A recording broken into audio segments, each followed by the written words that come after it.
வணக்கம். இன்றைக்கி நம்ம இட்லி உப்புமா செய்ய போகிறோம். அதுக்கு வந்து தேவையான பொருட்கள் இட்லி, மிச்சமான இட்லி, அது கூடவே வந்து பச்சை மிளகாய், வெங்காயம், கருவேப்பிலை வேணும்.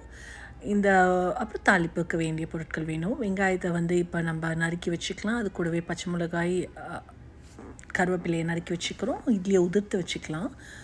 கடாயில் வந்து சூடான பிறகு 2 ஸ்பூன் நல்லெண்ணெய் விட்டுக்கலாம். அதில் வந்து கடுகு, கடலைப்பருப்பு, உளுத்தம் பருப்பு இதை 3 தாளிப்புக்கு போட்டுக்கலாம். கூடவே கொஞ்சம் பெருங்காயமும் போட்டுக்கிறோம். அப்புறம் இது கூடவே வந்து நம்ம கட் பண்ணி வச்சுருக்க வெங்காயம், பச்சை மிளகாய், கருவேப்பிலையை சேர்த்துட்டு கூடவே வந்து உப்பு ஆட் பண்ணிக்கோங்க. ஏன்னா உப்பு தான் வந்து இந்த டோட்டல் உப்புமாவுக்கு நம்ம ஆட் பண்ணுற உப்பு வெங்காயத்துக்காக நல்லா குயிக்காக வதங்கும்.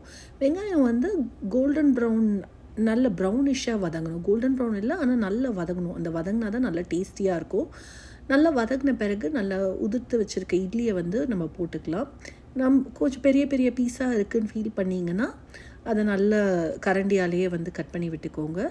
அடுத்து இட்லி மிளகாய் பொடி. இது வந்து நம்ம வீட்டில் அரைச்சி பொடின்றதுனால கலர் வந்து இந்த கலர் தான் இருக்கும். அது 2 ஸ்பூன் ஆட் பண்ணிவிட்டு 2 ஸ்பூன் நல்லெண்ணெய் ஆட் பண்ணிக்கோங்க. அப்புறம் எல்லாத்தையும் சேர்த்து நல்லா கலந்து விட்டுக்கோங்க. நம்மளோட சுவையான சூடான இட்லி உப்புமா ரெடி ஆகிடுச்சு. நார்மலி இட்லி வந்து ஓவர் நைட் வச்சா நல்லாயிருக்கும். அப்படி இல்லைனா அட்லீஸ்ட் ஒரு மினிமம் 4 ஹவர்ஸாவது அது ஆறி இருக்கணும். அப்போ தான் நல்லா சுவையாக இருக்கும். இட்லி பிடிக்குன்றவங்க எல்லாருக்குமே இட்லி உப்புமா ரொம்ப பிடிக்கும். அண்ட் இது one of my favourite all time. Thanks for வாட்சிங். பாய்.